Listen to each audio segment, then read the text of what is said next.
Hello guys, रेखा coaching classes में आपका स्वागत है। आज हम पढ़ने वाले हैं बोर्ड क्लास में आने वाला इम्पॉर्टेंट पोर्शन, ग्रामर पोर्शन, जिसमें कुछ बहुत सारे महत्वपूर्ण आते हैं।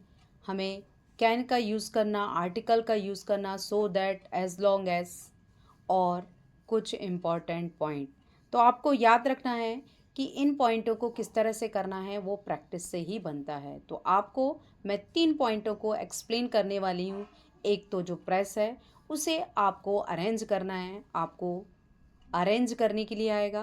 दूसरा सो दैट और आर्टिकल। इस वीडियोस में इतना ही, अगले वीडियोस में कुछ पॉइंटों को फिर जानेंगे।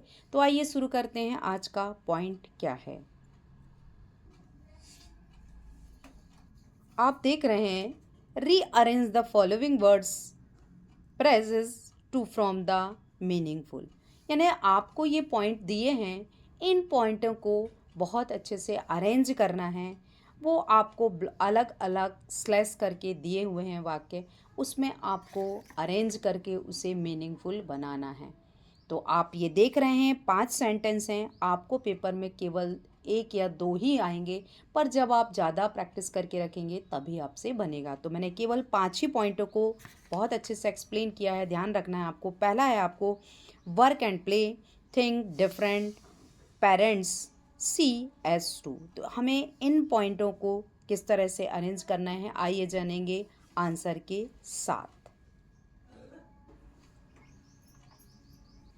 देखिए, पहला हमारा क्वेश्चन था work and play slash thing different slash parents see as two. तो जब हम इसे अरेंज करेंगे तो हमारा वाक्य जो आंसर है वो हो जाएगा parents see work and play as two different things. तो आपको याद रखना है, हमेशा वाक्य जो है ग्रामर पोर्शन के हिसाब से वर्क करता है। तो आपको सब्जेक्ट, ऑब्जेक्ट, वर्ब किस तरह से जमाना है आपको आता है, तो आपको बहुत अच्छे से अरेंज करते बनेगा। तो याद रखिए, parents see work and play as two different thing. इसके बाद सेकंड है is a of time they waste thing that playing. तो आपका आंसर होगा they think that playing is a waste of time.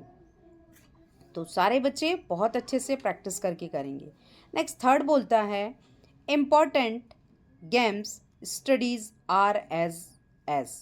तो games are as important as studies.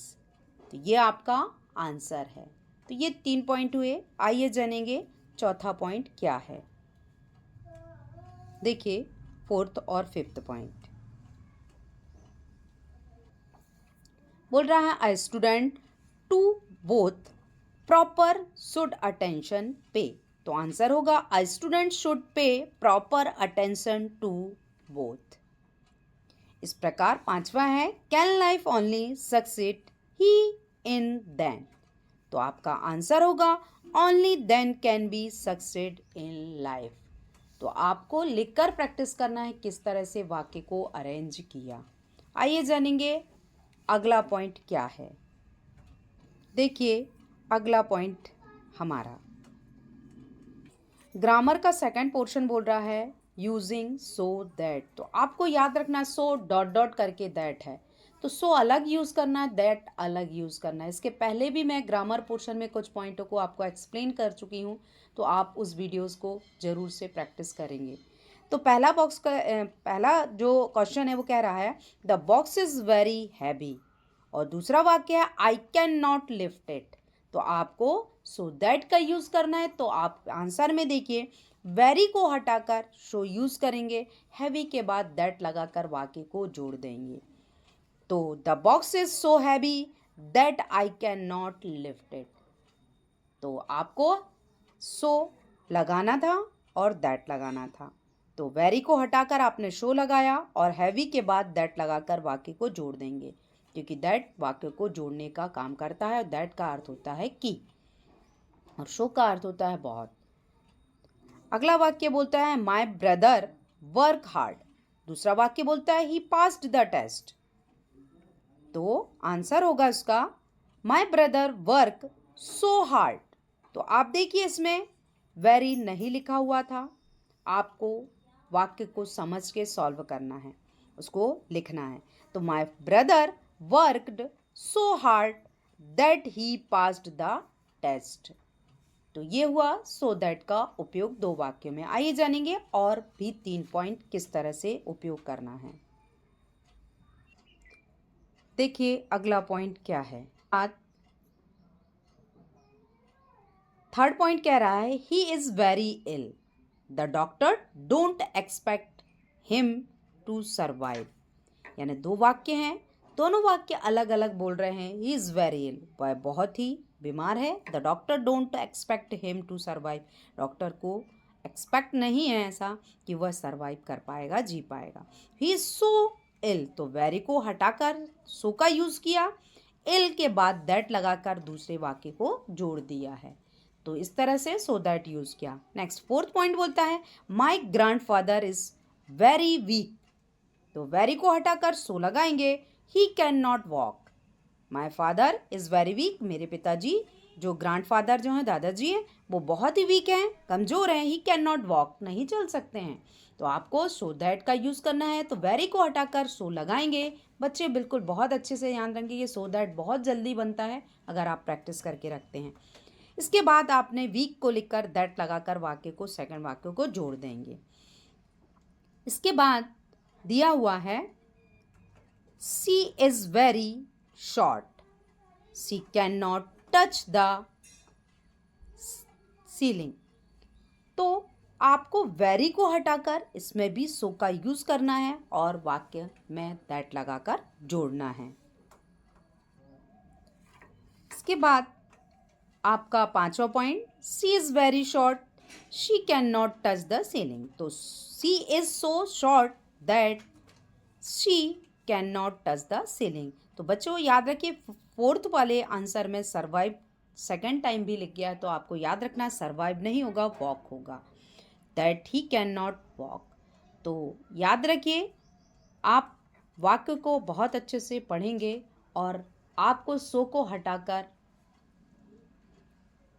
Very को हटाकर show लिखना है और वाक्य में पॉइंटेड जो होता है उस पॉइंट को लिख के दैट लिख के दूसरे वाक्य को जोड़ना है। इस तरह से आपका जो वाक्य है वो कंप्लीट होगा। अब हमारे सो दैट के बाद हम उपयोग करने वाले हैं आर्टिकल। तो आर्टिकल के पॉइंटों को जानेंगे। सारे बच्चे आर्टिकल 3 प्रकार हैं, ए एंड द। होते तो 2 प्रकार होते हैं, एक डेफिनेट और एक इनडेफिनेट। तो आपको पर यहाँ पे 3 यहाँ डिवाइडेशन करने नहीं आ रहा है। आपको पूछे how many type of article, तो 2 type of article, definite article और इनडेफिनेट आर्टिकल। तो आर्टिकल 2 ही प्रकार होते हैं, पर हम जब 2 प्रकार में देखते हैं तो उसके जो प्रकार है एक डेफिनेट और इनडेफिनेट। डेफिनेट जो होता है वो द है और इनडेफिनेट है ए और एन।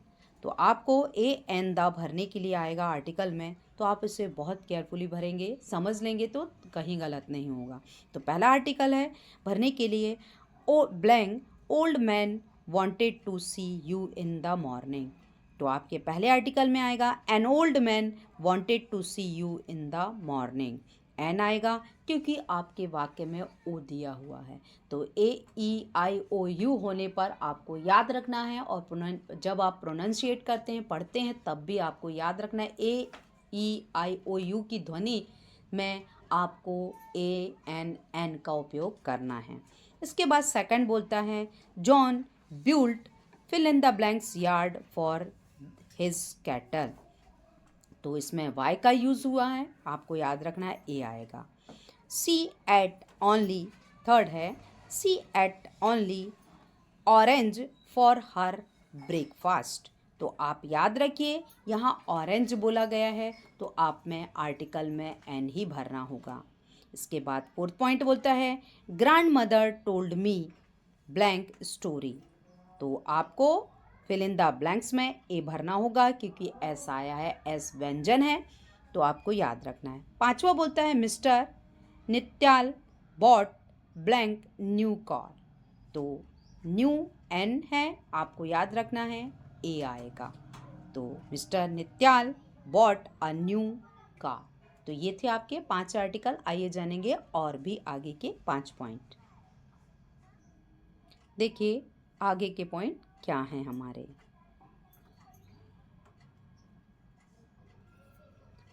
देखिए 6वां पॉइंट बोलता है my son is MA from Agra university. तो आप याद रखिए यहाँ M जो है वो व्यंजन है, बट जब हम M पढ़ते हैं तो उसमें ध्वनि जो सुनाई देती है एक ही सुनाई देती है, इसीलिए आर्टिकल N आएगा। नेक्स्ट 6 पॉइंट बोलता है रोहन इज ब्लैंक इंटेलिजेंट सन। तो आपको इसमें भी देखिए आई लिखा हुआ है तो N भरेंगे। और इसके बाद दूसरा जो उसका वाक्य है उसमें दिया है ऑफ ब्लैंक पुअर फार्मर। तो पुअर है इसीलिए आपको आर्टिकल में ए भरना होगा। Number 8 Neha logged blank FIR against the cheat. तो आपको फिलिंदा जो ब्लैंक्स भरना है 8वें में वो भरेंगे N, क्योंकि FIR में जब हम F बोलते हैं तो आप ए से उसे उच्चारण करते हैं F, तो ये याद रखना है। इसके बाद 9वां बोलता है पास मी ब्लैंक स्लाइस ऑफ बोर्ड। तो आप याद रखिए S जो है वो व्यंजन है इसलिए ए आएगा, तो pass me a slice of board. Next 10वां बोलता है Rita has gone on blank months vacation. तो M जो है आप यहाँ देख रहे हैं मंथ्स वेकेशंस हैं, तो आप याद रखिए यहाँ पर आर्टिकल ए आएगा। तो ये थे हमारे आर्टिकल। तो आपने इन पॉइंटों को बहुत अच्छे से करना है। जो ग्रामर पोर्शन में पॉइंटों को आपको एक्सप्लेन किया है, आपको एक्टिव वॉइस से पैसिव वॉइस भी करने आएगा। वाक्य को जो सिंपल सेंटेंस है उसे पास्ट टेंस में भी बदलने आएगा।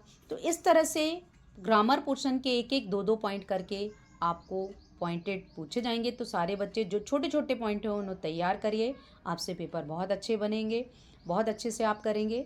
तो best of luck, thank you. आज की वीडियोस यहीं तक, अगली वीडियोस में देखिए अगले पॉइंटों के साथ फिर मिलते हैं। तो thank you for watching my videos.